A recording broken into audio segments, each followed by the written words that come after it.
The sun is setting on the Area Truck Series season. With just 4 races remaining, 3 after tonight, the playoffs are well underway. Only one driver can breathe, locked into round 2, and that's David Weishart. For everyone else, the brutal fight is still on in a battle royale in the desert.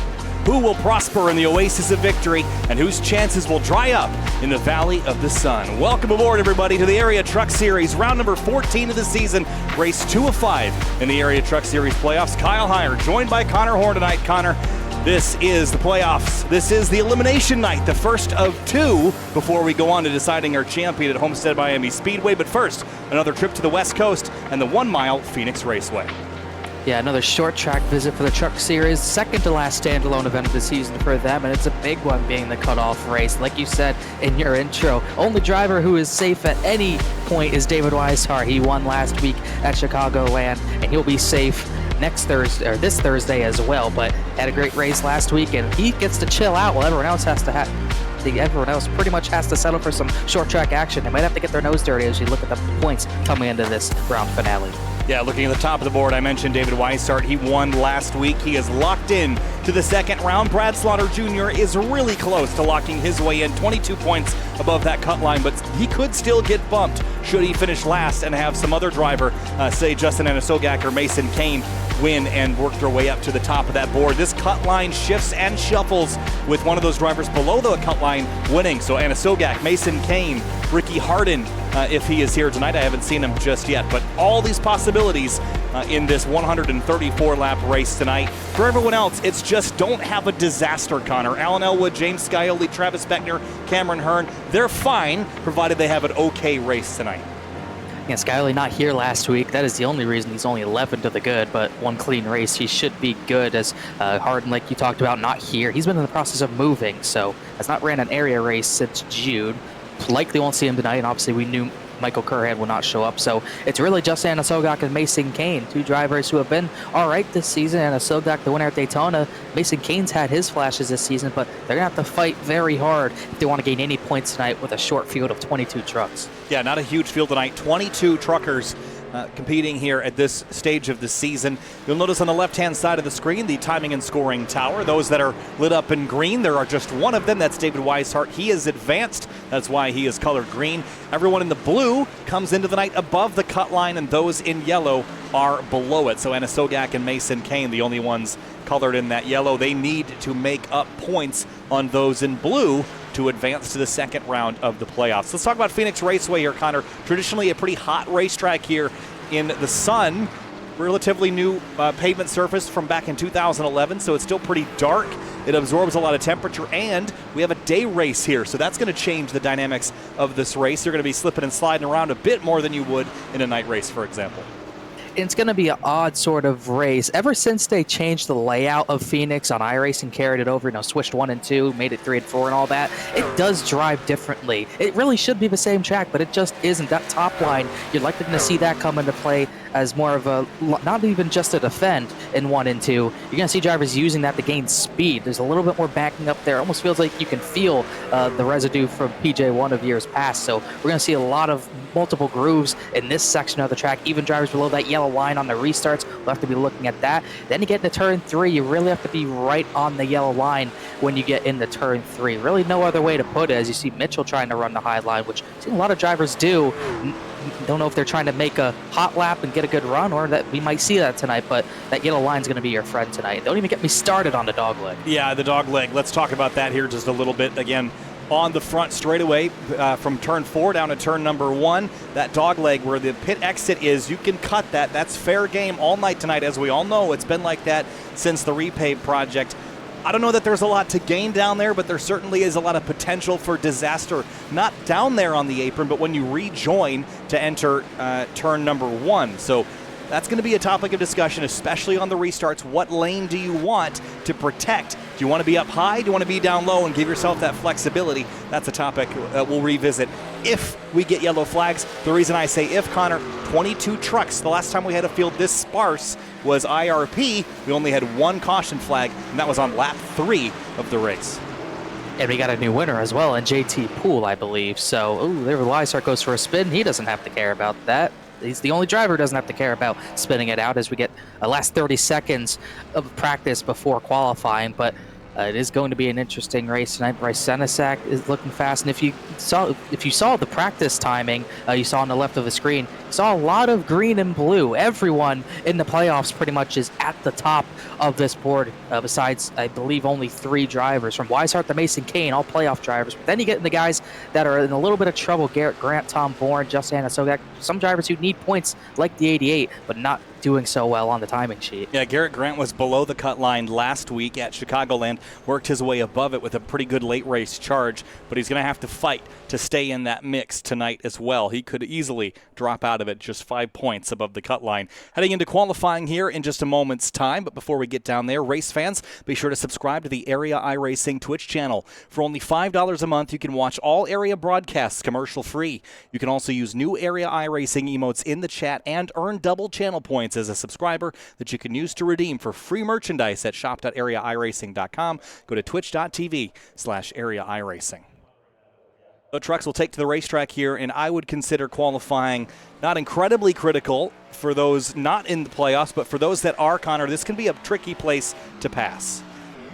Yeah, it's not a place you want to really be starting at the back of. You can run the bottom in 1 and 2. You can go all the way to the inside wall in 1 and 2, but you're likely not going to be able to clear up someone unless you kind of run them up the track as Ryan Swan gets on the track. Seems like a new paint scheme. Looks pretty sporty, but this is what we're talking about. This top line in 1 and 2 is going to be used for defense, but it's also going to be used for offense. So it is going to be a struggle for drivers who start at the back. And if the top lane is clogged like that and you go to the bottom, you have no way up. It's going to be tough to make time up. So qualifying is going to be important tonight.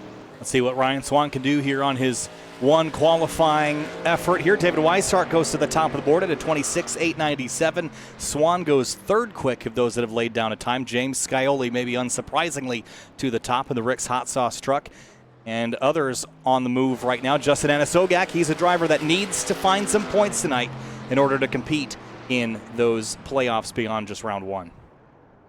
He slots in 7th, as it's going to be all right, but likely wanting more. Mason Kane, another driver who's going to need something good to happen to him tonight as he shakes the truck down as he pulls off. Scioli stays pole. Tom Bourne 6th. Garrett Grant has gone 12th. You get only 1 lap tonight. He might not have been aware of that, so looks like the 42 truck's going to have some climbing to do, as the 26 JT Poole, I think our newest winner in truck, the newest first-time winner in area, comes on to start his lap. Off into turn 1 for JT Poole, and that number 26 right up to the outside wall in 1 and 2. Different lines we see here, depending on how comfortable you are trying to carry momentum versus just ride the bottom of the racetrack. Into turn 3, Cameron Hearn goes second fastest. And across the stripe for JT Poole, where will it land him? 26.956. That is only going to be good enough for 7th place. I think he would have liked maybe a bit better than that. Mason Kane goes 9th, almost a 27 flat as Beckner comes to start his lap. Everyone going out pretty early. There is shade along the track that we really didn't see in practice, so everyone trying to get their laps in now. Only 4 other drivers yet to put a time down as Beckner. Look at how hard he has to turn the wheel left to just use all of that dog leg. Almost hit the inside wall. Got to look forward to that as well. If you're not paying attention and someone barely cuts off the dog leg, you could see someone nick that inside wall as Beckner goes for the lower line in turns 1 and 2. Yeah, interesting line leaving turn 4 the previous time around was way up in the outside wall, and it might have been to carry as much speed as possible. This time he's up against the yellow line on the bottom of the track, and Travis Beckner across the stripe at a 26.819. That will put him on provisional pole for now. Yeah, provisional pole for now. That could easily hold up. Got it by about 2 to 3 hundredths over Scioli, as not many other drivers have to put a time down. Josh Taylor just crossed the line. He's trying to see where he crossed the line. 11th for Josh Taylor. Solid run for him. That only leaves 2 other drivers, Eric Wineland and Bryce Senesac. Wineland is not taking the track quite yet. I don't believe he took the track at all. Yep, and Senesac's going now. Yeah, hard left turn to get down onto that apron down the front straightaway, and still plenty of time. 6 minutes remain in this qualifying session. As Senesac rolls through 1 and 2. And off down the back straightaway into turns 3 and 4. Senesac, no pressure of playoffs on his mind. All he's focused on is getting a win. A little bit loose out of 4 and across the stripe at a 27-2. They'll put him about 16th spot. Now we play the waiting game for Eric Wineland because he is quite literally the last driver who we will see put a time down tonight. But once again, just like the practice times, look at all the playoff drivers. Top 6 all playoff drivers, one of them being Weishart locked in. Then Munsell and JT Poole, 2 drivers who are very capable of being playoff drivers. And Mason Kane down there in 10th. And I say down, but it's not really that far down the order. But compared to his competition that he has to focus on tonight, it's not the greatest of starts. Yeah, certainly not. Anna Sogak as well down in 12th place. Just some, I guess, symptoms of what the season has been like. They've been in position, but maybe not as good as everybody else. And Garrett Grant, especially down in 21st place, he has got a hole to dig himself out of. Yeah, a pretty big hole. Indeed, and it's going to be tough to do that. As a driver who has not showed speed most of the season to stay with Scioli or Cameron Hearn, Travis Beckner, but anything could happen. We got a short track. Well, you could call it a short track. That's up for debate, I suppose. But you're going to see drivers getting physical, especially with how crazy these restarts are going to be. You're going to see 3, 4, maybe even 5 wide. It's going to have to funnel down to 3 and 2 wide at some point. So you'll easily see some hurt feelings by the end of this one. Eric Wineland just kind of planning, staging maybe. Still 4 minutes, plenty of time left, but it looks like he's got some calculations going. I can't exactly see what's going on, but he's just playing the waiting game for now. And maybe waiting for a convenient cloud to come over and cool the track down, Connor, but not in any rush to get out on the racetrack, it looks like. Another driver really has no pressure other than to just go out there, have fun, and go for the win no matter what. So can't blame him for being patient. If he was looking for a cloud, he did have one, and he did not take it. As you can see, the cloud is the shade we had over the track is pretty much gone. So we'll see if he decides to go out at all. As you do have the option to press the ready button. He has not, so he clearly does want to put a lap down. Walked away. Here's a look at Dylan Lee in virtual reality tonight. Of course, JT Poole joining us again with Ricky Bobby behind him. Alan Elwood. Got a nice glass case of diecast behind him. Nice looking sim lounge. And of course, the driver locked into the playoffs the second round, David Weishart. Got a new angle from Elwood, too. Really sporting. That new angle is Weishart. Same old angle. Got Justin Munsell as well, but Munsell taking a break before we go racing tonight. Justin Munsell without the Justin Munsell. Yes. But still waiting for Wineland to make a run onto the racetrack. But for now, quiet track here as we prepare for our 134-lap race from Phoenix, the Area Truck Series, round 14 of the season. Yeah, quiet track, paging Jeff Gluck. Indeed. Yes. Yep. I'm not sure that he's going to take advantage of it. He could just save it. It only takes 26 seconds to get around, so all you need is about 1 minute and 10 seconds or so for the warm-up. Yeah, we'll see what type of time he puts down if he does get out there. I think the track will be a little bit hotter because of the sunlight we're seeing now, but it's going to be an interesting start. We know these, leaders got to go on green and all that, so it's not like the leader's going to get a big jump. We've seen in the initial starts this season where you have these restart zones, the leader, the pole sitter, will not get away that easily, so there might be a very contested battle for the lead between Beckner and Scioli on the front row. And who knows what will happen behind him with Hearn and Weishart as Wineland finally pulls on track. Look at these points. Once again, those drivers to look at. Anna Sogak, Mason Kane below the cut line. They need something to happen. Kerr and Ricky Harden not here tonight. So the 21 is about to get rolling here, and he's got about a minute. He's waiting to the very last possible moment, and he is beginning to roll now. So 21, last driver on the racetrack, the only driver to not set a time just yet, is getting warmed up here. Minute and 21 left on the clock. He just wanted to make sure he had all the TV time. He guaranteed that about 3 minutes ago. Yeah, I was about to say. He probably didn't expect everyone to go out in a 4-minute time span. I know I didn't. Yeah, I didn't either. That's not something we typically see. Typically it's spread out a little bit, especially on Mondays.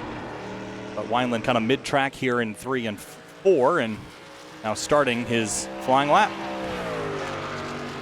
See if he's just putting a banker lap down. Got to be aware of only having one lap. so he'll go to the bottom. I'm interested to see all the different lines we're going to see in 1 and 2. We've seen drivers against the wall, seen drivers below the yellow line in qualifying. We might actually see 5 wide. Down into turn 3 for Eric Wineland. And into turn 4, let's see what he will lay down. He'll look down at the timing and scoring. It is a 27.750. Will only put him 20th best. All that for a 10th row start for Eric Wineland. Well, when you put it like that.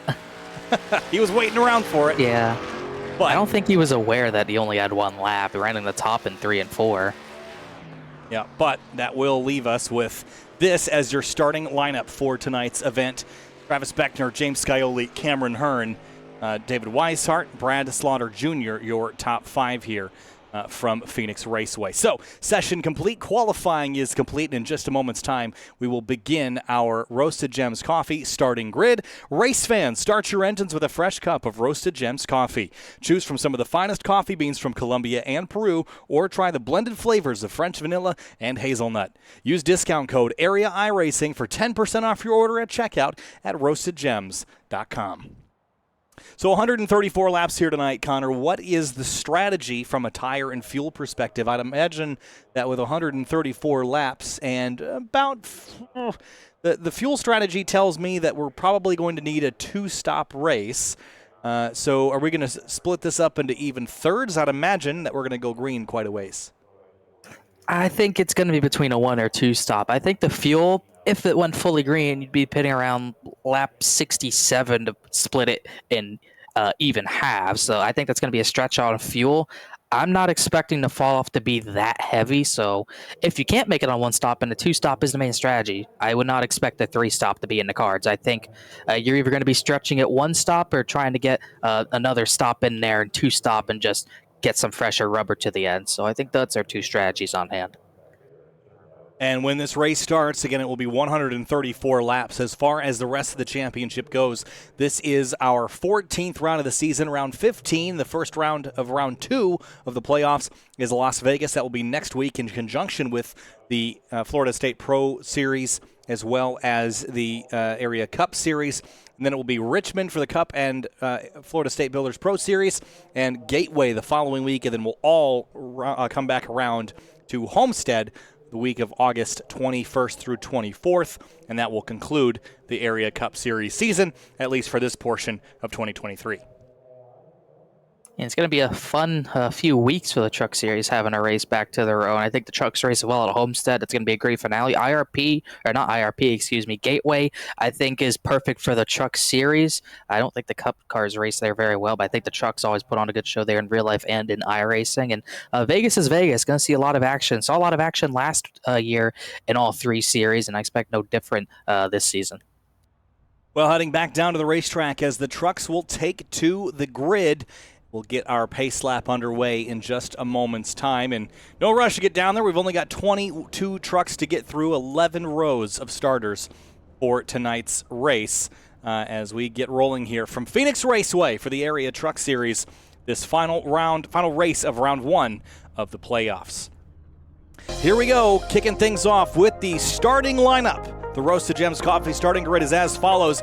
It is 2 of our playoff competitors starting up front. Travis Beckner in the number 28 Toyota Tundra TRD Pro and James Scioli in the number 7. He's one to watch all season long in every series. He's won 4 races, a season high. He starts second. He missed last week. He'll only be 11 to the good, but still a decent gap. Cameron Hearn, 3rd place last week at Chicagoland. He'll start in the 3rd position alongside the only driver who has nothing to worry about tonight, David Weishart, after his win last week at Chicago, starts 4th. Brad Slaughter Jr. in the number 8 starts 5th in his Chevy Silverado. He is in the playoffs currently and almost locked. He just needs to have an okay night tonight. Alan Elwood starts 6th in the number 10 Chevy Silverado. Munsell so close last week, finished runner-up, led they believe 30 laps, came up just short of Weishart. He'll start 7th tonight in that Toyota TRD Tundra, the Raycon machine. And he'll start alongside JT Poole in that number 26 non-playoff competitor, even despite his win back at IRP. Tom Bourne starts 9th in the number 16, and Mason Kane on the outside looking in the playoffs in his number 31 TRD Tundra. He starts 10th. Almost forgot about JT. Sorry, JT. 11th place, Josh Taylor to 57. Recognizable Rick's Hot Sauce Silverado in the Terry Labonte colors. He starts 11th alongside Justin Sogak, one of those drivers below the cut line who needs some help tonight, and great run at that.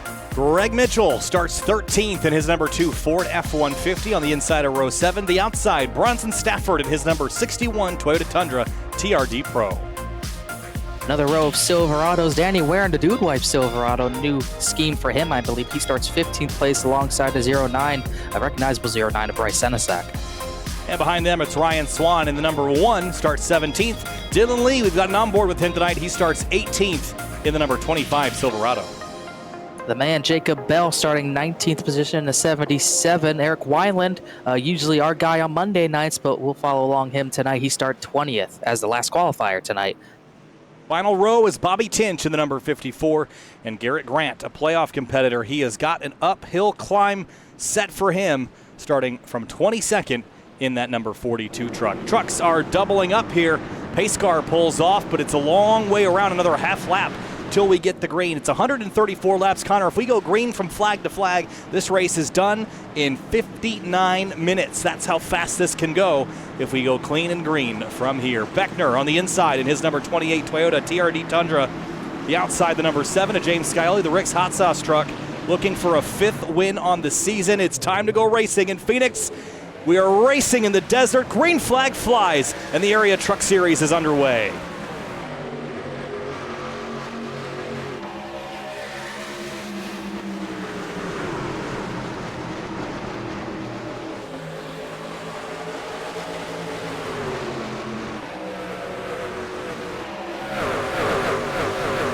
Oh, spin behind him. That's Josh Taylor in the 57. He's gotten into the wall. He keeps rolling, keeps it straight.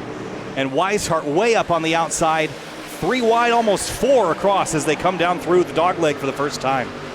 Hearn got really loose off of 4. I thought he was letting everyone by, but he just got really sideways. He falls all the way back close to outside the top 10.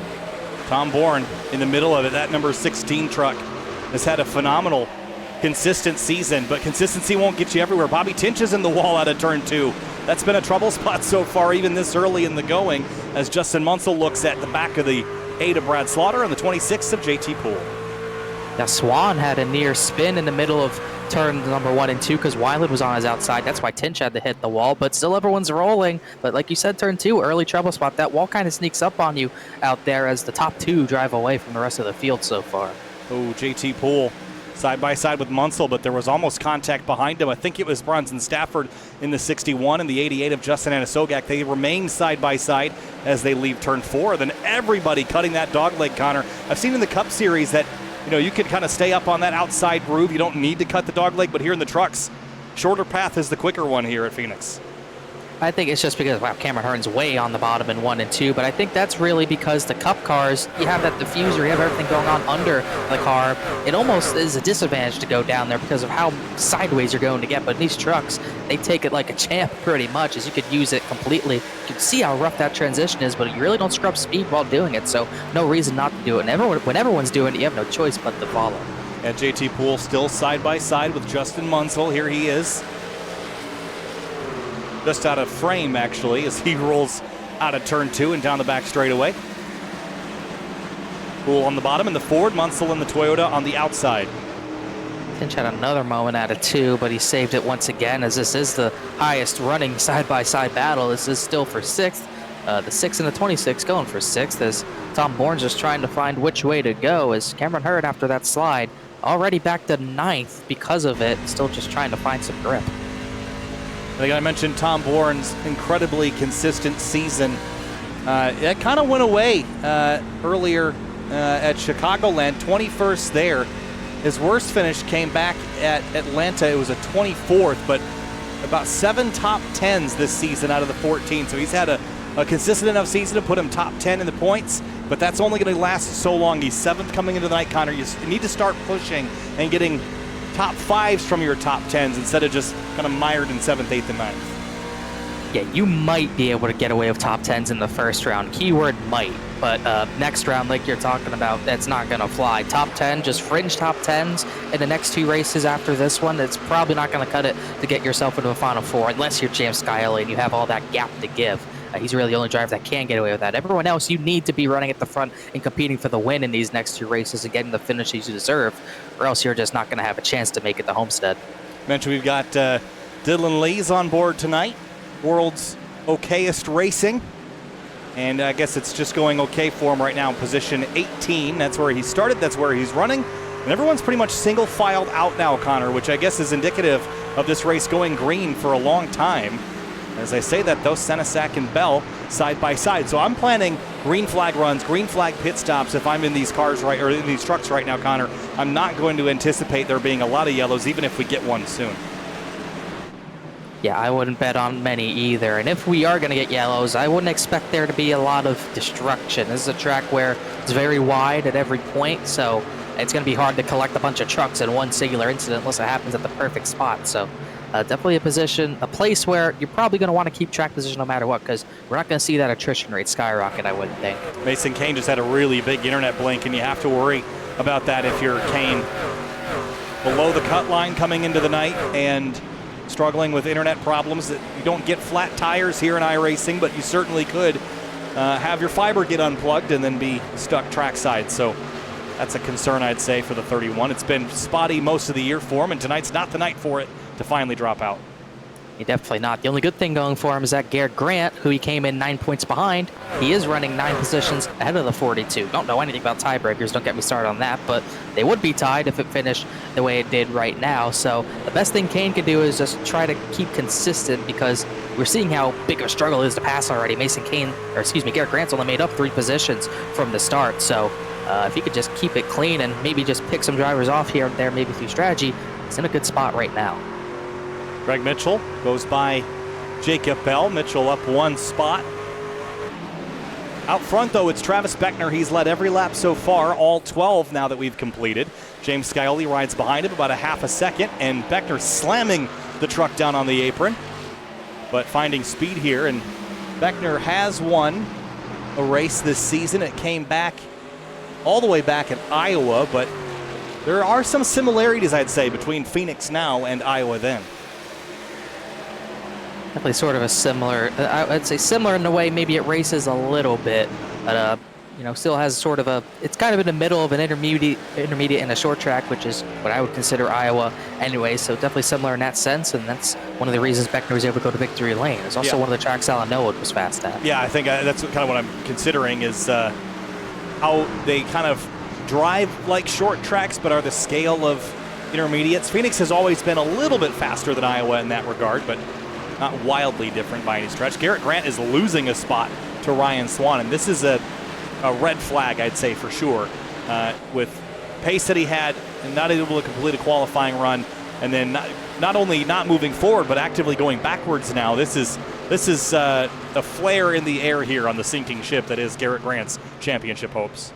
Yeah, he's got 2 drivers to worry about, Kane and Inesogak, and both of them are 10th and 11th. Really haven't moved much, and like you said, the issue is that he's not moving and he's now going backwards. So if he can't find speed on this run and on the coming runs in this race, if it goes green, he is going to have absolutely no chance. Wow, Tom Bourne out of turn 4, absolutely turned hard left to try to get underneath JT Poole, and that will allow Cameron Hearn to drive around the outside of him here.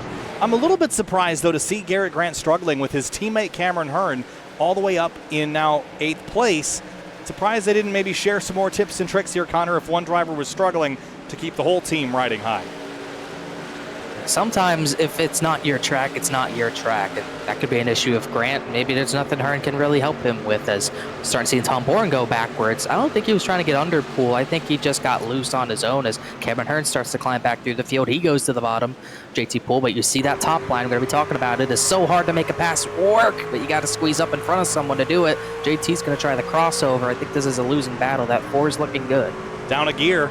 Remember, these are the old H-pattern trucks, so he had to lift. Wow. And he knows he got beat. You can see the grimace on his face there. But you have to worry about shifting here just a little bit, Connor, because these are not the sequential gearboxes that you get in the Cup Series cars. So you have to more carefully rev match them in order to avoid getting wheel hop or upsetting the truck and the balance that it has. It's a bit more of a skill in this truck than it is in the Cup Series side, although you are dealing with slightly less RPM and also less speeds as well, but it's still something to consider.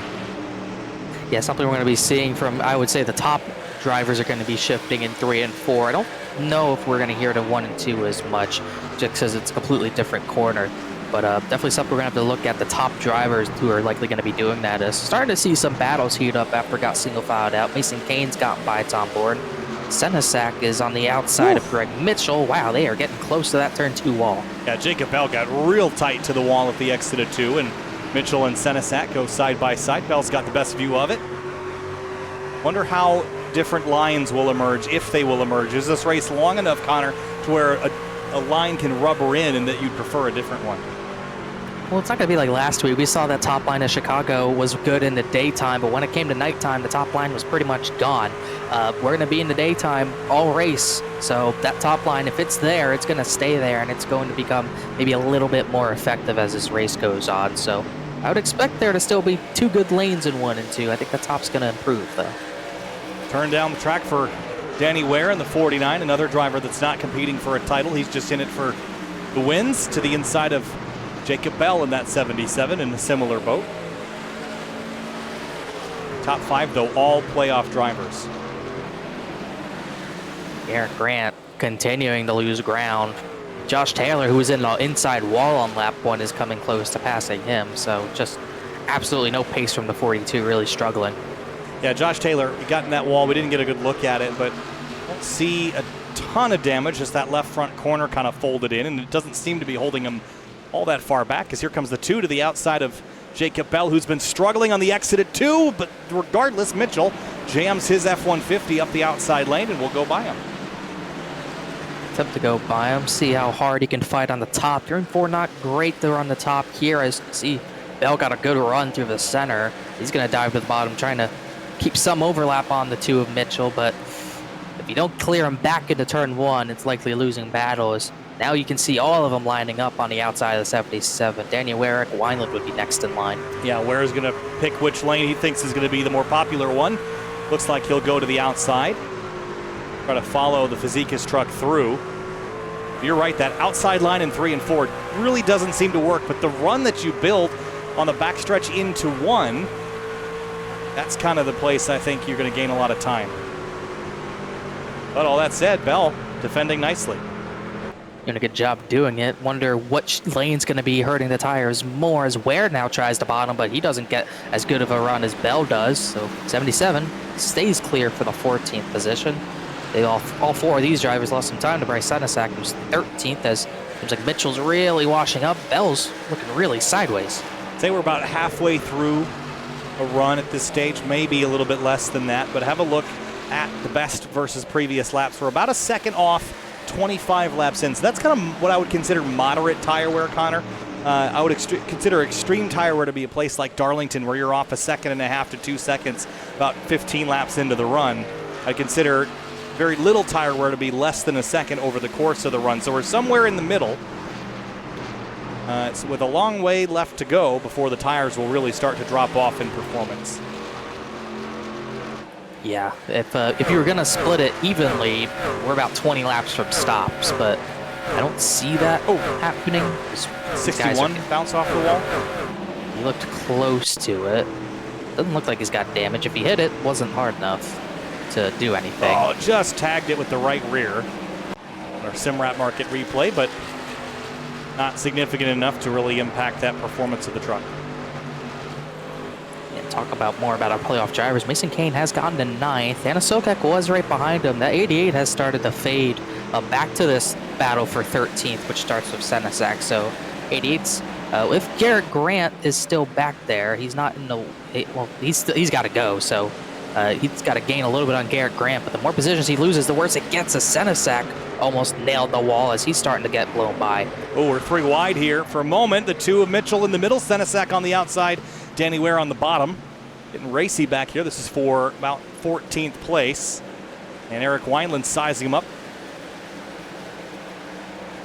Wow, they are getting close. That is the scariest part about the dogleg. You could be 3 wide in the dogleg, and once you go from all that space to maybe 3 lanes barely, you got to make sure you're 2 wide or 3 wide. It's probably the most important place to have a spotter is into turn 1 at Phoenix nowadays, because if you don't know you're 3 wide and come up into the door of someone, they have nowhere to go. It's going to be a big crash. Yeah, watch Eric setting this up, kind of turning down middle of the track. And the 49 of Ware isn't able to kind of exit the corner the way he'd like to. He has to pinch off the exit. Bryce Senesac on the outside, but just it's such a long way around when the racetrack's so wide. You have to just go such a long way around. Yeah, as it stands, Anna Sogak would be in, but he is starting to fade as Garrett Grant has actually gotten back to 19th because of Ryan Swan had some issue, but he's undamaged. But he was able to get by the one, so maybe the 4-2 finding something long run. He might even have something that Anna Sogak doesn't have right now. Travis Beckner's lead is expanding right now. It's 0.7 of a second. 31 laps complete of 134. And this race is clicking off at a pretty fervent pace. No yellow so far, but here comes Wineland to the bottom. Could we have one here with some 3 wide? Almost 3 wide. Ware gets clear of Senesac. That was incredibly tight off the corner as Senesac continues to fade. The 88's fading. Wineland's just trying to find a way to get by, but he's not able to really capitalize on anything right now as starting to see that 42 of Garrett Grant creep into the picture just right behind Dylan Lee, trying to look to his outside. Whoa, look out. That's a tight squeeze. Definitely didn't leave him a lot of space up there. Didn't want him to sneak up the outside. And Grant will have to kind of reset. And he's got to be getting frustrated, Connor. I know he knows he's capable of more than this, but as you mentioned, sometimes it's just not your track. And for Grant, he's going to have to fight this one tooth and nail. And without yellows, that's not going to help him a lot. The track's not going to give him a lot of freebies tonight, I don't think. Yeah, he's going to have to get pretty aggressive to make some of these passes as Lee really shuts the door. That or Grant just wanted to get up and maybe defend the 57. But you can see this 42's faster, but... Ooh, Lee in the wall. Grant almost hit the wall as well. It is so hard to be patient when you know it's going to be a green flag race and you have to get everything. It's got to be tough for Grant right now, but he just stays collected. He'll start to click him off eventually. Slamming down onto the apron again. 100 laps to go next time by. And looks like Garrett Grant's going to kind of take a lap or two to reset. Just ahead of them, Justin Anasogak feeling some pressure from Greg Mitchell in the number 2. They talked about it. Anasogak got up a few positions, and he started to really fall back, well off Bronson Stafford, who's about 2.5 seconds up the road. And now Greg Mitchell's pressuring him. Danny Ware's in line. Senesac, Wineland. 88 needs more pace. He hasn't shown a lot this year and needs to find something soon. He's dropping back closer to that 42. If he sees that 42 in his relative, he'll know that he doesn't have a good chance. Got to find something here. Danny Ware down the inside in the Dude Wipes Chevrolet. Greg Mitchell kind of running the high lane here as they leave turn 4. A couple of different lanes scattering across the road. So Bronson Stafford's moved up. He just got a 10th away from Tom Bourne, so 16 not showing a lot of pace either, but Mason Kane has found something that JT Poole doesn't. A little bit surprised to see Poole sliding back and just not going forward. Started 8th, running 8th, but not much going on there as now Alan Elwood's having a look on Weishart. Alan Elwood catching the 29. He's locked in as it stands and keeping the pressure on. Oh, Dylan Lee. 25 turned around, but we stay green. Wonder the racing got a little bit too hard back there or not, as we'll look in this first summer market replay. Nope, just got loose. Yeah, you got to be kicking yourself for that one though, Connor. Just driving in there really hard and just has a lot of wheel in it. It starts to walk on him. He just didn't catch it fast enough, and it just kept coming around. It would not respond to that right steering input, and he spun around and lost about a half a lap. As Bobby Tinch is also down a little ways as we go back up to this mess. Senesac and Wineland. It's getting racy now here, Connor, as the tires begin to wear out. That 88 continues to fade. Bell, that's how slow that 88 was holding everyone up. Bell is pulled away from Greg Mitchell. Now Mitchell and Ware have cleared the 88. Now Senesac and Wineland's turn. So definitely not what the 88 needs right now. Oh, JT Poole just hit the wall in the middle of 1 and 2. That is how high that line's being pushed. You can see Wineland running that high too. Everyone's pushing the limits of how much grip is at the very top next to that outside wall. Alan Elwood trying to size up David Weishart. but kind of playing the game right now. Is there some lap traffic for Beckner? Yes, there was. They got by, I think that was Bobby Tinch, put him a lap down, but didn't hold up the 28 at all. He continues to roll. Yeah, the gap's hovered around 8-9 tenths over Scioli right now. It's kind of shifted both ways as that battle for third continues. Elwood just doesn't have enough to really get close to the 29 yet, as everything else is pretty much spread out besides that battle for 13th and 15th, as that 88 starts to lose even more positions. And now he's pinched off by the 21 of Wineland, kind of filling the bottom lane, so he can't turn hard left. Wineland takes the spot away and decisively chops across the nose and sets his sights now on the 09 of Bryce Senesac. Senesac trying to get away, but I think this 21 is just a little bit faster at this point in the run. I see the 88 was kind of like the cork in the bottle, as where it gets close to the wall. It all stacked up behind the 88 and even a little bit behind the 25, but once he was kind of sent to the outside and more drivers started passing him, you could see all that pressure be released, and all these drivers kind of get further away from one another. Alan Elwood working over Weishart here for third place. So close. He's a tiny bit faster, but this is what we talked about, how hard it is going to be to pass here. If the driver you're trying to pass is in your lane, unless he gives it to you like Weishart just did, well, that's almost spoke too soon. Thought he was going to try the crossover. Oh, he's going to pit lap 43. This is about around when we thought we'd see him. So Weishart will peel off to pit lane. I thought, yeah, I mean, this is about a third of the way through, right? So the next one will be lap 86, and then that would put you through another 40-ish lap run to the end. Looks like Josh Taylor is also coming on the early end of this run. But if you're out front, if you're Travis Beckner, I don't see the rush to get down there. I think there's enough tire wear that an overcut or staying out longer could work out for you. I don't think that the undercut is going to gain you a lot in the short term, so I don't think there's a huge rush for the rest of the field to hit pit lane. Only issue with Beckner is that you don't want to get undercut too hard by Scioli, or even at all, just to lose the lead. The fall off's about a second, maybe just over it, so Scioli gets him by a lap, that's the lead. And a one lap difference won't be enough, so at this point you'll be forced to do a little bit of an overcut. So got to be careful not lose too much track position by going too far on your run as Dylan Lee comes down. No other front runners have come down just yet. Well, it looks like Bronson Stafford's going to peel off the back run from 9th as Weishart gets sent right back into the middle of a 3-wide scenario into traffic. So maybe not going to use the best of his tires having to deal with this. Also another issue with undercutting. You got to kind of hope you come out in clean air and not have to deal with what Weishart just did. Looking at the top 7 or 8, none of them budged to pit lane. So Travis Beckner continues to lead. He's led every lap so far.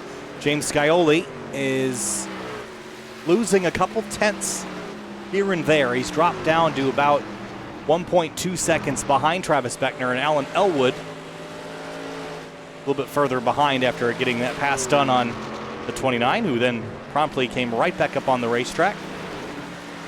And Brad Slaughter Jr. hits pit lane. So next front runner, he came from 4th. Bryce Senesac pit from that battle for 13th. So starting to see a slow trickle of drivers come down. I'd be surprised to see a lot of drivers overcut. Still wondering if anyone wants to even try stretching a one-stop strategy and see if it's actually worth it. But the way it's looking, you might see some drivers just run the fuel dry in general. So about half a dozen drivers have made their first pit stop of an expected 2 tonight. But Beckner's lead continues to slowly grow. So I don't think he's really in any rush. But Scioli could force Beckner's hand by pitting now, but I think both of them would like Alan Elwood to be out of the conversation and maybe extend their distance on him, although last time by, Elwood was the quickest of the front 3 leaders, and I think that's something they should keep their eyes on. Definitely something to look at, but even now he was maybe like a tenth faster. The gap is still about 3 seconds from Beckner to Elwood, and it's 2 seconds from Scioli to Elwood, so still a long way to go. Elwood would really have to undercut for that to make a difference, and even then the tire advantage would not be great in the 10's favor as, once again, leaders stay out as Gets a little bit more spread out with more drivers on new tires coming through the field. Munsel's easily in 4th. Cameron Hearn's gotten all the way back to 5th after dropping back to 9th. So good drive for him. That 4 truck is fast if he gets some track position. Brad Slaughter Jr. working his way back through traffic and should get his first lap time indicative of his new tires. So Brad Slaughter on the new set of tires just ran a 27.374 to the leaders 28.464. So it's still only a second or so that the new tires are worth compared to the old Goodyears that they've run since lap 1 about 25 minutes ago. At some point, you got to wonder if some of these drivers who are struggling, like Anna Sogak, are going to come in. He's dropped behind Garrett Grant, and that's pretty much championship hopes over if you finish behind that 42. That's a guarantee. So some of these drivers, you could also argue that if the one stop is a possibility, that might be your last resort to try to gain some track position on some of these guys. So maybe that's what the 88 or the 42 might be thinking. Well, Mason Kane has given himself a really good shot at advancing in the playoffs here, Connor, up in 7th place and playing the strategy well, kind of sticking with what the leaders are doing. But Anna Sogak, I would say, is in trouble slightly. Garrett Grant certainly, and then Weishart and Slaughter are on differing strategies. So Kane looking good, maybe the 88 and the 42 not so much. And Sogak came in 5 behind Garrett Grant, so running behind him won't do him any good. This is great for Mason Kane, who came in 9 behind, and he's currently running 6 ahead of Grant. So he needs a little more, but the pace is looking solid, but he is going to have to find some track position somewhere, whether through undercutting or something else. It's still not going to be enough if it finishes the way it's running right now. So 54 laps complete this time through. There are now 80 laps to go. So we're nearing that halfway point, and it has been all clean and green. Only incident so far was Josh Taylor on lap 1 and contact out of turn 2, and Dylan Lee a single spin out of turn number 4, neither of which caused the yellow flag. So we're still green as Jacob Bell takes a decisive pass on Tom Bourne. That was real tight as they went off into turn 1. Connor, that was a little aggressive, I'd say, for this point in the race, but I think Jacob and Tom probably understand the scenario right now. Yeah, definitely an aggressive move, but we've seen how hard it is to pass, so that's kind of textbook. Oh, a little contact in turn 4 there. Couldn't tell. Was that Greg Mitchell getting testy with Bobby Tinch, or maybe that was Tinch letting him by? I couldn't really tell, but that was a textbook pass by Jacob Bell, a textbook Phoenix pass. You get under them out of 4, you run the dog leg. Oh, Bell in the wall. That's not textbook. He used the whole dog leg, and then he was able to just completely clear high. So that was textbook from the 77. Not so much this, though. No, that was not textbook. That was a contact with the wall for the 77 of Jacob Bell. I don't see a lot of damage on that truck, though, so he should be just fine. Race fans, be sure to visit simwrapmarket.com for custom iRacing paint scheme templates that are simple to use and help you stay more focused on the racetrack. simwrapmarket.com. James Scioli, let's talk about him for a second, Connor. 4 wins on the season. So far, he is the winningest driver, ahead of both Cameron Hearn and David Weishart, who each have 2. But Scioli missed that race last week, put him down in a bit of a hole. He's running fine tonight. I don't think he'll have any trouble advancing. But is he the championship favorite still? Whoa, big slide for him out of turn 4. I still think he's the favorite personally. That slide doesn't change anything. That's probably the most sideways you've seen to anyone who hasn't spun, but I still think he is. Yeah, that was wild. Oh man. Big steering angle there. Huge moment for Scioli, but he stays in one piece, just scrapes the wall there out of 2. He's struggling a little bit.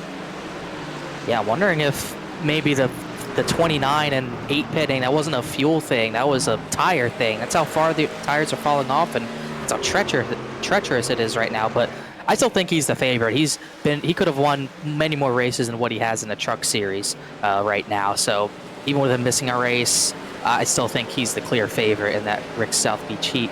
Silverado, he's been so consistent as well when he is racing. He's able to get good finishes no matter what happens, similar to what Jake Nichols does in the Cup Series. So I don't see any reason why he wouldn't be the favorite still. He's actually missed 2 races on the season. He's only started 11 versus 13 for everyone else.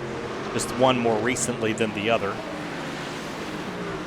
Leaders still rolling without pit stops. Travis Beckner now has David Weishart right behind him with that big undercut for the 29 with that pit stop about 15 laps ago. The gap from Skyly to Beckner is still about 1.4. The tires are starting to even out. Beckner last time by was a 28.4. Brad Slaughter Jr. Was still 7/10 faster, but that's much a smaller gap than what it was. As you know, last time by Weishart getting through that traffic was only 4/10 faster, and he has a big gap on Slaughter as well. So it's gonna be fun to see what strategies works. Really, only these two, and Senesac as well, are on this two-stop strategy. Well, so here's the thing. If we go another 5 laps, Connor, you can make this on one stop.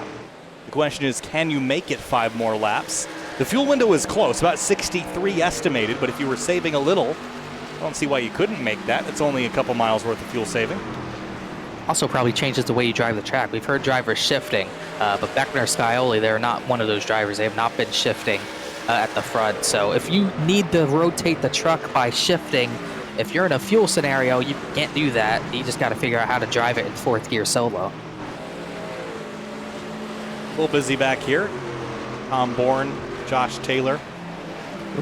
Greg Mitchell pits from 13th. I was going to say, we hadn't seen any drivers pit in quite some time, but Mitchell pits just before halfway. And Anna Sogok.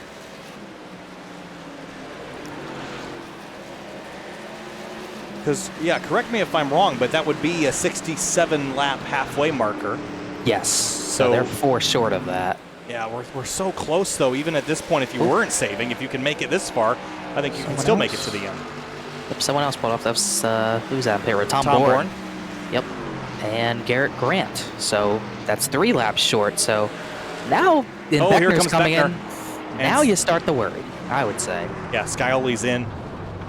Does anybody stay out? Alan Elwood does. Hearn can't. Munsell does. Now, oh wow, Hearn really sideways on entry. Mason Kane's in. A lot of drivers in. Now I get concerned about the fuel window. It seems like a lot of drivers can only stretch it to 65, and I doubt this is an undercut scenario. So 2 laps short of halfway. So you gotta, in theory, save what, 4 laps if you're doing that sort of math. Has Elwood conserved a little bit?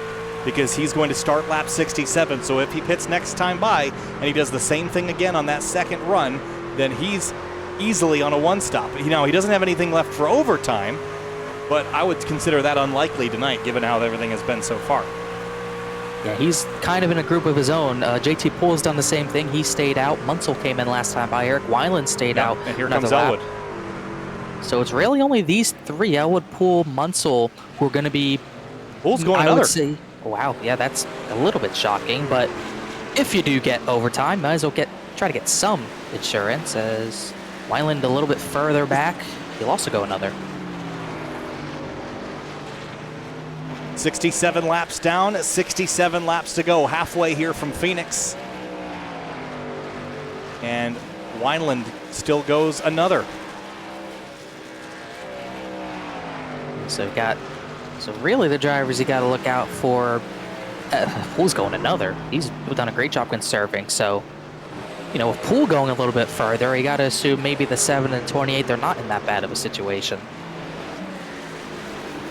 Yeah, I don't know. I mean, who knows? But there are only 6 drivers, Connor, pit at that 1/3 of the way marker. So that makes me think that not everybody was really thinking about making it a 2-stop from the beginning. And JT's still going, so they've got a lot more fuel in the tank than anyone has anticipated. Yes, he'll pit on lap 69. Eric Wineland, he will assume the lead. He'll go yet another lap into 21. Wonder if running near the back and battling maybe helped his fuel mileage a little bit. Also, Ryan Swan also has not pit, so he's also doing this kind of long strategy. Right behind him is Weishart, though, who has pit. Yeah, so 1 stop. They're cutting out an entire pit stop from their strategy. So is he out? Slow, real slow. It's just really low on grip, I would say, as looking at Wineland, I believe he has gone another lap. Still shocked to see that, but Swan looks like he's also struggling for grip, as Wineland almost got ran over by Jacob Bell. That was incredibly close into 3. Working lap 70 now, well past halfway. There are two drivers that have yet to hit pit road. They're both Ryan Swan and Eric Wineland. And you see the grip level is down quite a bit for Ryan Swan. Yeah, he's giving everyone the top lane just so no one gets under him and messes up in case he wants to come down and pit. Wineland stays out another. Oh, here comes Swan. Yep, Swan's going to come in. So then there was one. Just Eric Wineland. Now, he started kind of tail of the field, wasn't pushing his truck as much as the other drivers were. And maybe wants a little bit extra in the tank to really push the truck without any concern. Looks like he's coming in finally. That could be a possibility as... Yep. Oh, wow. Oh, look out. boy. He almost didn't get it slowed down. Ooh, JT Poole really slow off of 2. I thought he was out, but I wonder if he just had too big of a slide in turn 2. So the leader cycles to be David Weishart. He already has 28 laps on his tires, which means that he's only about, 10, 15 laps away from pitting again? Yep. Yeah, that would be around that spot, lap 85-ish. So he does have to pit one more time than maybe Skyley and Beckner do. And honestly, the gap is not that big, not as big as I thought it would be. Last time by, it was only 4 seconds ahead, and that's only shrinking the more this goes on. It's almost already down below 3 seconds. So there's all sorts of different strategies flinging around right now here at Phoenix. Travis Beckner cycled to 3rd. And where does he stand on this? He didn't really... He's definitely right at the halfway crew, so he's mathematically split this race in an even 2. And we've seen that you've got plenty of fuel for an overtime if you need it. And he's still going to have to fend off Skyley through all this, but I'm not sure if the 7 has much for him. Lap traffic could hurt him as he's boxed in with Dylan Lee and two-stop strategy Brad Slaughter Jr. So he's going to look 3 wide. This is something that could get Skyley back in the race, but not something we've really seen all season with the 7 in all 3 series. He just doesn't look to have the pace to really challenge for that spot with Beckner. Travis was the dominant truck in the early stages of this race, and you have to wonder, is he going to lose this on strategy? He played the most conservative strategy that you can possibly do, which is if you're leading, just pit right down the middle, make it a 2-run race. But is someone going to outsmart him by doing one of these extremes, by pitting twice or by staying out a lot longer and pitting just once? I think it's still yet to be determined, but I like Travis's strategy. It's not that I don't. I just think that there might be some other drivers that have thought quite a lot about this to play that very specific non-mathematical strategy.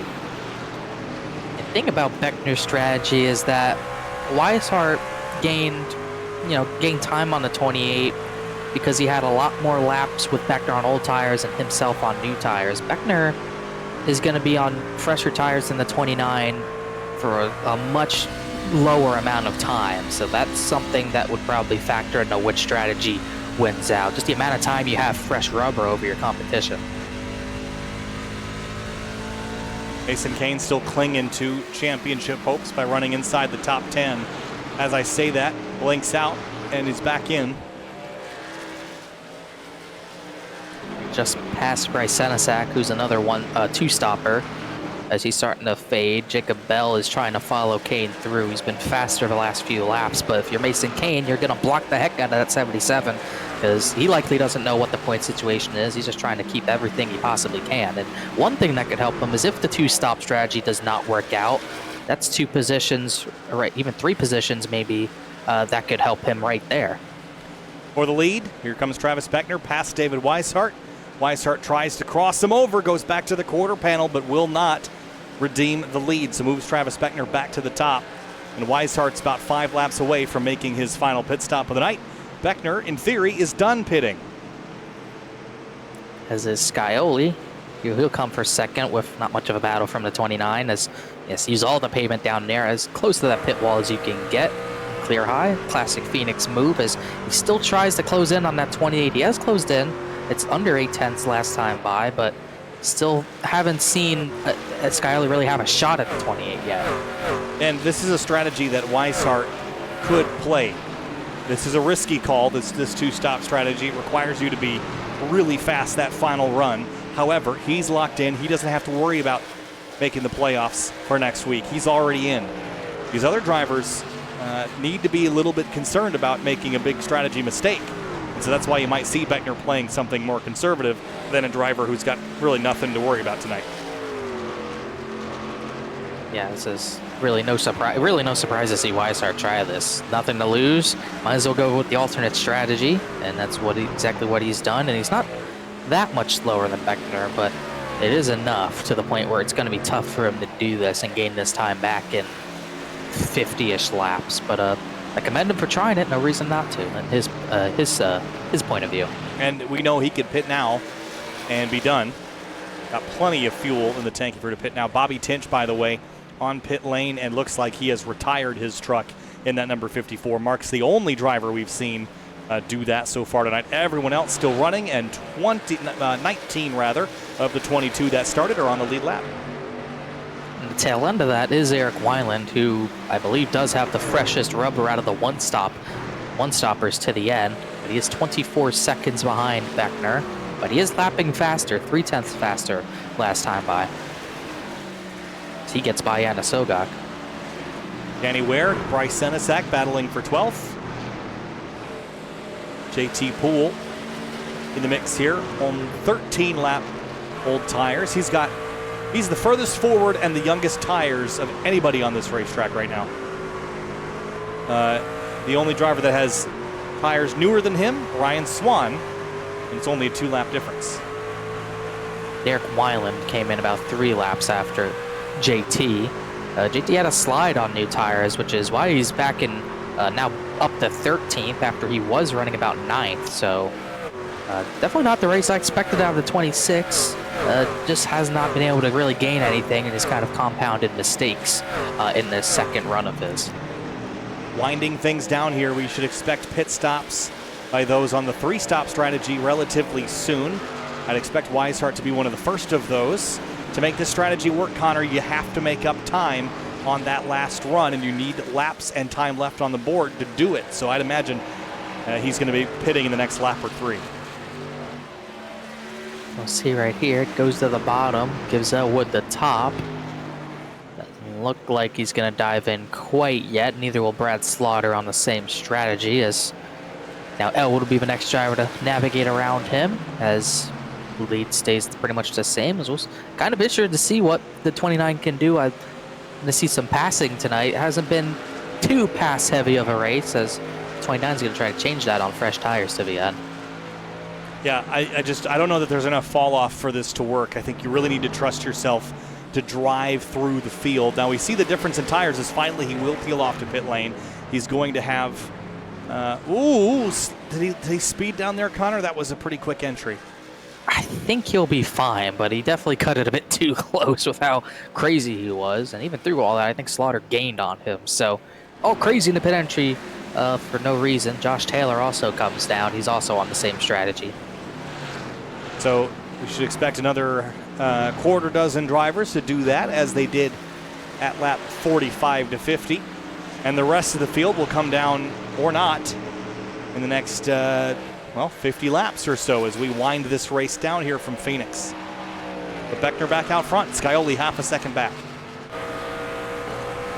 There's still battles throughout this field. We got 2 battles in one right now. I got Dylan Lee battling with, trying to see, that was Ryan Swan for 19th. And then the battle behind them is actually for 4th with Cameron Hearn and Justin Munsell. These two have found each other once again after fighting each other last week at Chicagoland. And they've got some traffic ahead of them as well. Kind of spice things up here a little bit. And they're in their own battle, so look out. Cameron Hearn just sent it down the inside of the 25. He was confident he wasn't going to turn in. Kind of compromised his exit, though, as Munsell gets a better run. Lee's just going to lift for the 4, but now Munsell's in a bad spot with a driver on his outside on entry, as Swan gets away from Dylan Lee for that position.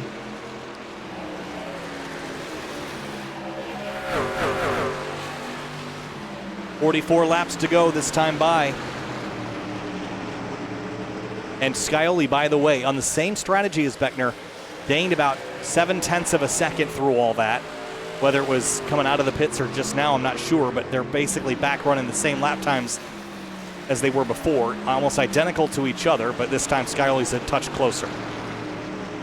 Yeah, this is really the closest we've seen Scioli since the early stages of the first run, so maybe he has found something, or maybe he's just been saving something that he knew he had. But gap is definitely coming down. Kind of stayed the same, identical laps last time by, but he's definitely closing in as these two are kind of in a league of their own as far as this strategy goes. Elwood is another driver on the strategy. He's 4 seconds back now. He's lost time. Yeah, they're kind of the only people in this zip code, right? One empty country road.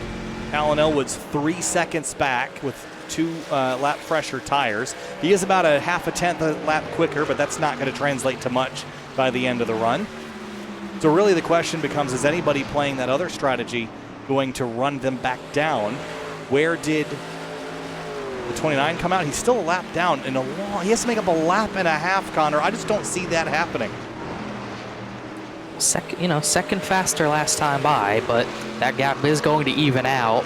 This is not one of those tracks where the fall off is continuous. It kind of does flatline at a certain point. Beckner, the very first run he did, he started running 28.3s, 28.4s about lap 31, and then he kind of stayed in that range to the very end of that run. So once it falls off to a certain point, it stays there as Scioli's closed in a little bit more. So the evening out, it's going to happen quicker than it would at most tracks. And that's the one thing against Weishaupt. He's going to basically need about 40 laps consecutively where he's making up a second of time, and that's just not likely. I mean, big swings for a driver that doesn't really need to worry about much, already being locked in, but everyone that followed him is kind of in trouble.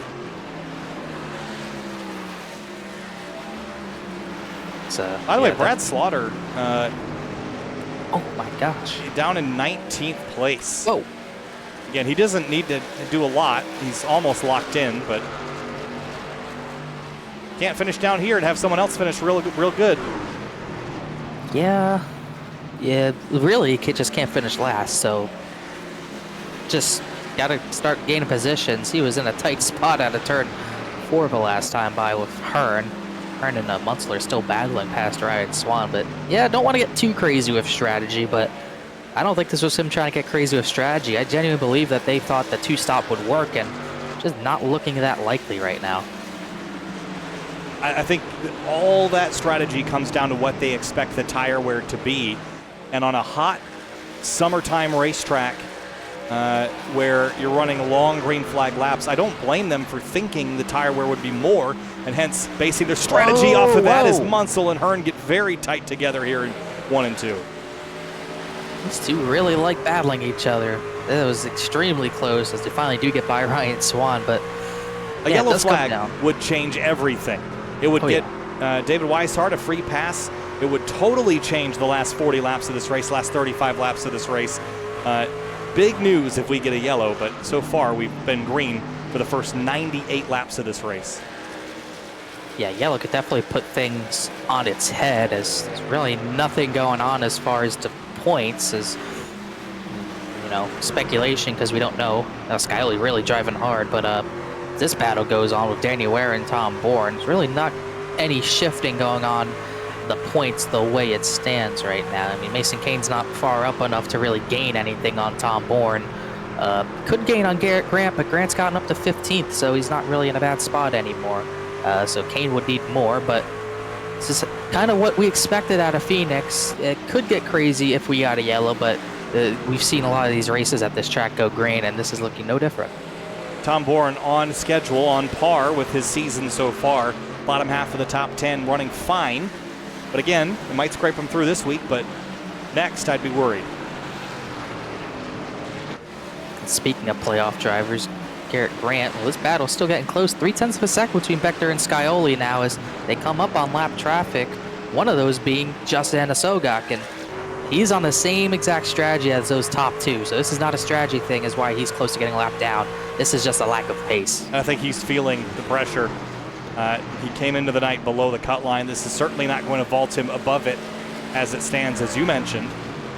And seeing those leaders bear down, this could get desperate. Once you get a lap down here, the next person that would go a lap down is not that far ahead. And then you're in real trouble if the yellow flag comes out and you're not a free pass truck, as he is loose. As Beckner and Scioli get pretty close here, 0.2 of a second between the two race leaders. With 30 laps to go, this is game on here, Connor. This is pretty much it. This is most likely the race for the win, and lap traffic might dictate it, but definitely starting to think that Skyley was holding something back and not showing his true hand, because he's showing it right now, and now Beckner's probably a little bit shocked, thought he had the 7 covered, not the case. Now he's got to drive a little harder than he wants to. Oh, a little high out of 4. Skyoli cutting the track here. Lap 103 of 134, so we are winding them down. It's just going to come down to these two guys. Elwood is eating into the lead slightly. If they fight for a while, Elwood might be able to run them down, but I think it'll be settled amongst these front two. He has closed in a second since we last checked in, so don't count Elwood out quite yet, but he'd probably be the only other driver to get involved in this. Cameron Hearn 10 seconds back, and he's still got his hands full of Justin Munsell for 4th, so battle's on now. This is pretty much it to the end. I'll tell you what, I bet you Beckner really wants this 88 out of the way. Putting air on the nose of this 28. He would just love some clean racetrack. Is he in the wall out of 2 just slightly? Came close. I think he barely scraped it if he did. But yeah, this is definitely a situation where he hasn't been in so far tonight, with dirty air on the nose for lap after lap. Eventually he's might have to get physical with this 88, because the 7 will get physical with him. Skyoli reeling him in 1 and 2. Laps winding down, the lead winding down tighter. He's got such good entry to turn 1, and he really doesn't lose on exit, which is really a big help, as Elwood and Weishart are now going side by side, so that might hurt Elwood's progress. But that's Skyoli, he's sliding the truck around, Connor, into turn 3. He kind of jerked the truck left, and it kind of skidded on the nose a little, and then we saw him kind of steering with the throttle in 3 and 4. So the truck's on edge, it's on balance. If he can hold it there and not burn the tires up, he's going to be fast, but I worry about that right rear tire on this truck if he's driving it with so much throttle. Well, that was the issue last run. We saw how much he slid at the end of last run, and he wasn't even really pushing, as far as we know, that hard last run. So he's pushing even harder this time. That right rear is going to be even worse in about 30 laps time, so that's something he has to be careful of. Just look how neutral the steering is, not necessarily here in 1 and 2, but in 3 and 4. You see him, he's understeering here, but watch how neutral the steering goes. See him sliding that and correcting back to the right. He's fighting this, and then in 3 and 4, he's going to turn in, and then he's just going to stand up on the throttle and watch this steering marker go back neutral right here. It's neutral, neutral, neutral. It's slipping, and that could burn up his right rear. So he's got to dispatch this 28 quickly, otherwise he's not going to get around him. The one thing that's hurting Beckner is, whether it's because of fuel or not, he's not shifting, and Sogak is, so he's going to get better launches off the corner than the leaders are, just because of the gearing right now. So it's just another challenge for this 28 to handle. Oh, big send. I was going to say Sogak is totally fine to keep racing him, but that time Beckner took a decisive swipe and through the 88, puts him a lap down, and the leaders both get by.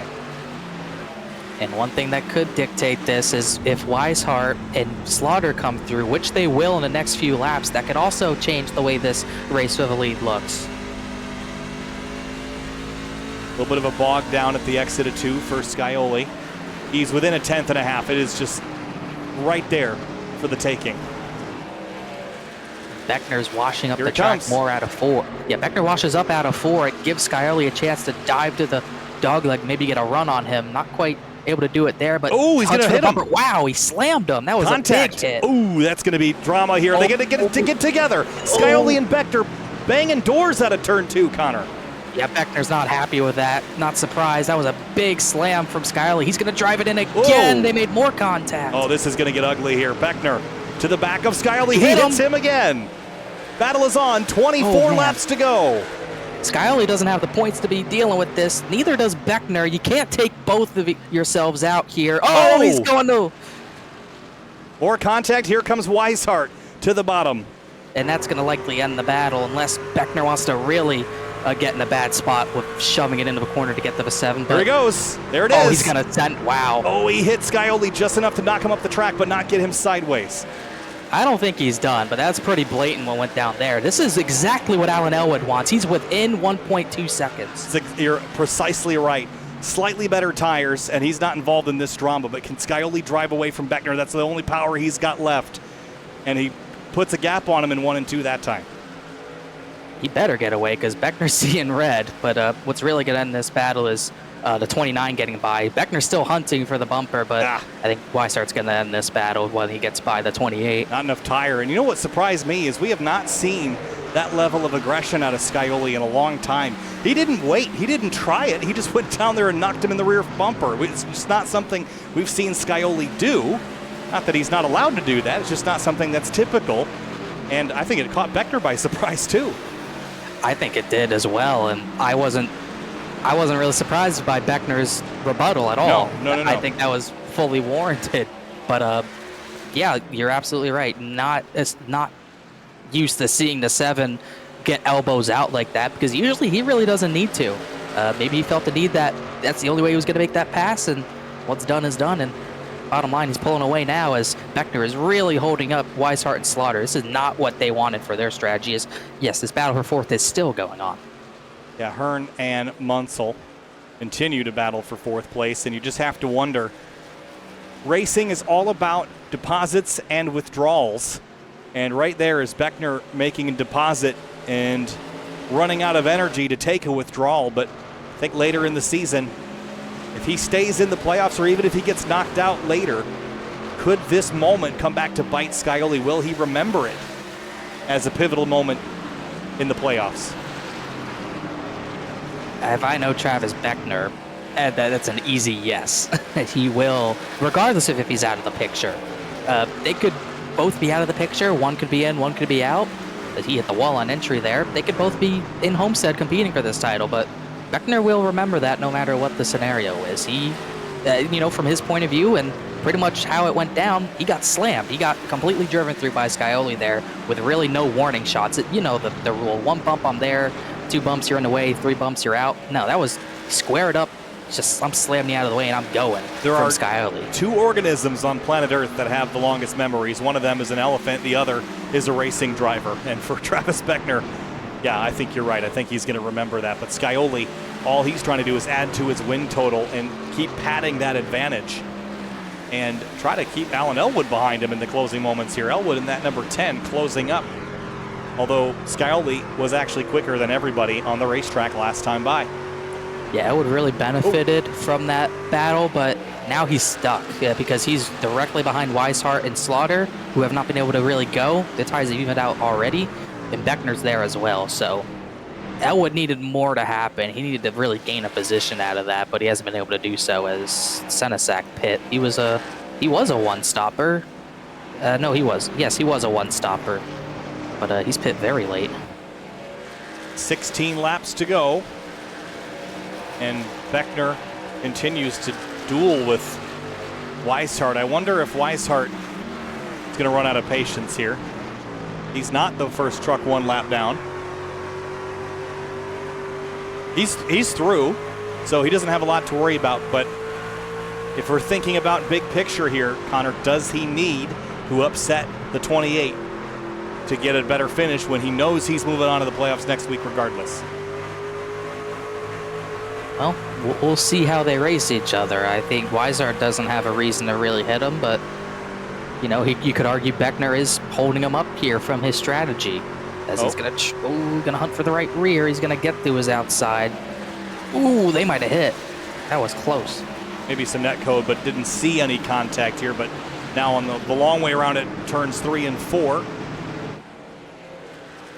This should allow Weishart by with a significant tire advantage past Travis Beckner, who is still 2nd place, but definitely running out of tire.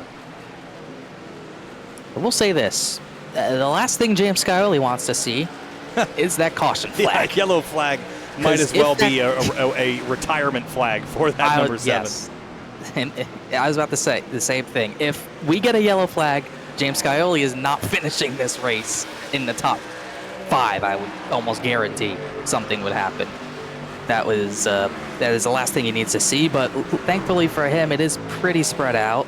Battle for 4th still going on. Munsell has a good run this time, but he just has not been able to get any overlap on Cameron Hearn. He's been here, 50 laps? Just hasn't been able to do it. And props to these guys for racing clean. I know they had some late race fight last week, and they continue to find each other on the racetrack, but do it in a clean way, which is always exciting, instead of just running into each other and Slam bam, thank you ma'am. They're having to actually use some racecraft here.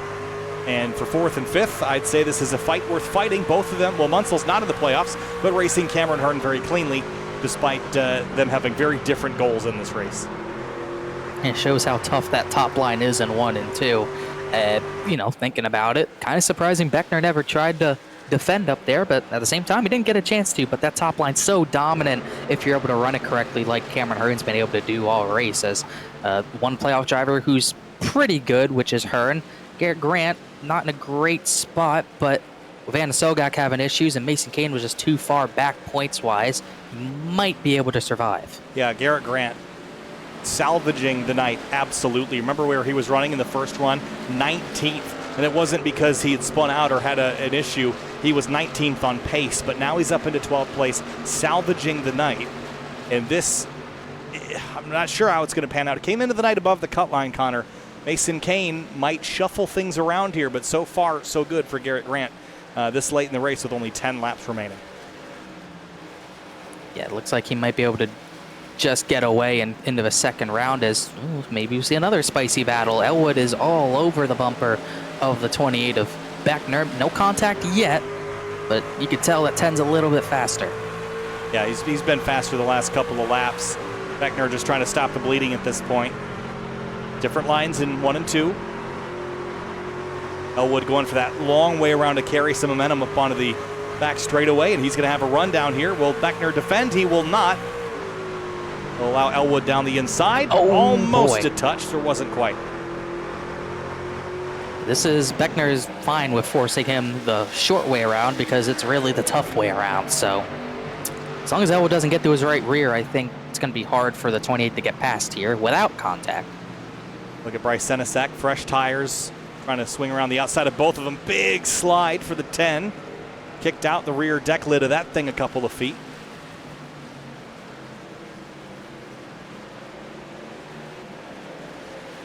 Still sliding, that 10. Late in this run, I mean, they're 60 laps on their tires, Connor. That's about as old as they're going to get. Ooh, we got in the wall on entry. It's going to hurt his run. Funny enough, of these two battling, they were still pretty much at the same pace as Scioli was. It's really because Scioli's still... That was a much bigger hit. Oh, yeah. I don't think it's going to get too damaged, but definitely going to lose momentum and lose a chance at battling longer. Yeah, that was a big enough hit. I could see that affecting the handling, knocking out the toe. Back to Hearn and Munsell, still fighting. Yeah, these two still fighting. Bell, haven't talked about some of these drivers since the second run start. Jacob Bell's in 6th, great run for him. Mason Kane in 7th, might just come up a bit short points-wise though. Ware's in 8th. And then JT Poole back up to 9th. Wineland, he was the latest pit of the one-stoppers. He's gotten into the top 10 on that strategy, so good on him. And as for the two-stoppers, the best runner is Brad Slaughter Jr. back in 14th, so that did not pan out the way that I think they thought. But again, Brad Slaughter was pretty safe on points. He'll be fine. 5 laps to go, coming to 4. James Scioli leads by 2 seconds over Travis Beckner and Alan Elwood. And Elwood, I think, might have sacrificed a little bit of right front body work, but might give it one more go here at the 28. We'll definitely have one more go. Just not sure if he's willing to get as physical for this position because, you know, no real stakes when you're battling for a second as playoff drivers. They're both easily good in on points as long as nothing happens. Winding down the opportunities and no other close battles. I don't think there's anything that could spiral into a yellow flag, Connor, but I've said that before and I've always been surprised. I'd say if the 7 and 28 were 2 seconds closer, that would be a lie, but not quite. Scioli, like you said, I think he just wasn't showing his hand, and he's just been able to rocket away from the 28 this run. Hearn has finally cleared Justin Munsell for more than a lap as Scioli picks up 2 laps to go here in the number 7. It's wild the pace the leaders have been putting down as well. only 14 drivers on the lead lap, and majority of them are 20 seconds back of Scioli right now. JT Poole's 9th, he's 21 seconds back, so the pace these leaders have put down tonight has been exceptionally fast, and the long run helps that as well. White flag, a mile left for James Scioli in the number 7. Leads over Travis Beckner, and I don't think Alan Elwood's going to get there. Plenty of lap traffic in the way. But for James Scioli, 4 wins on the season. He's missed 2 rounds, and including last week, put himself in a bit of a hole for the title fight. But not only will he be fighting and contending at least in round 2 of the playoffs, he will notch a 5th victory on his belt. James Scioli, for the first time since Mosport in June, he wins at Phoenix. Travis Beckner, 2nd place. Elwood, 3rd. So Greg Mitchell must have ran out. He's coasting around turn 4. Mason Kane did a nice job, 5th of the playoff competitors, but is it going to be enough? Yeah, we'll have to see. It's close. He gave it everything. That, you know, how hard it was to pass. It was a tough night to not start at the front. As Beckner and Scioli kind of got together down the back after the checkered flag. Is sure he's not happy, but at the end of the day, get some short track racing here and there. Scioli's going to celebrate in victory lane. Yeah, here's a look at it. A little bit of a disagreement. Just a little bit. More of and that swerve is like a, I'll remember that swerve. As a 28 speeds down pit lane to get to his stall, the 7 gets to do burnouts for the 5th time this season. It'll be an uncomfortable broadcast staging room, I can tell you that, with those two. But let's have a look at our race results as we wait to talk to those drivers. James Scioli, your winner, his 5th of the season. Beckner, Elwood, Hearn, the playoff drivers 2nd through 4th, and Justin Munsell. Great racing, have to point out his strong run against Cameron Hearn. Nice clean racing for 4th all night. Yeah, that was a great race. Munsell tried. He just could not get by the 4. So great defense from Cameron Hearn. The 4 finishes 4th. Dylan Lees found himself in front of Scioli, but Mason Kane 7th. He gave it everything he could. Was it enough? We'll have to see. But then you got some of the playoff drivers back here, like Slaughter and Bourne. They'll likely be fine. Garrett Grant's going to be right on the cusp. Weishart was all good, just not the right strategy. And Anna Sogak, definitely not what he needed tonight. No, not what he needed. Only 15th best. As for Dylan Lee and Bobby Tinch, not great races for those 2 drivers. Bobby Tinch, the only driver that did not finish tonight's race. Alan Elwood finished in 3rd place in the number 10. He joins us now here in the booth. Alan, good battle there with Beckner at the end. Had some good pace. Probably needed a restart or 3 maybe to give yourself a good shot at running down Scioli too. But a nice clean race from flag to flag. No yellows tonight. Take us through your race. It was pretty good. I'm kind of getting tired of 2nd, 3rd. I like to win one of these days. I felt like I had the pace to be the winner tonight, but the circumstances at the end just didn't work out.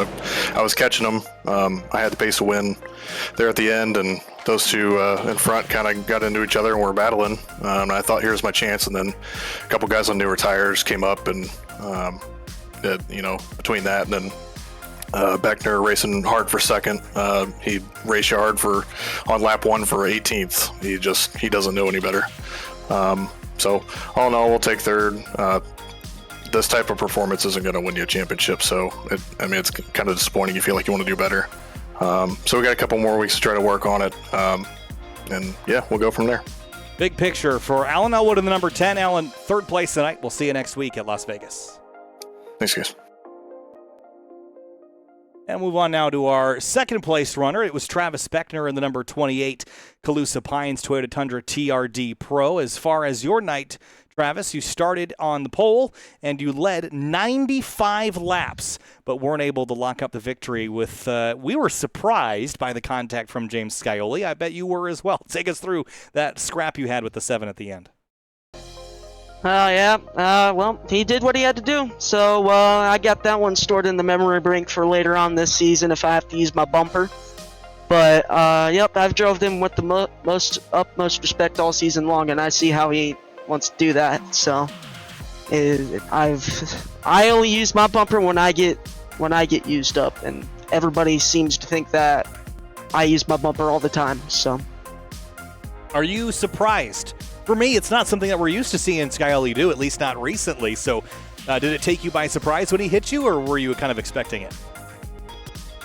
Yeah, I was kind of expecting it. I mean, he's done it before, so not really surprised, like I said. But well, at least we're locked into the next round, and hopefully we'll go for a championship later on this season.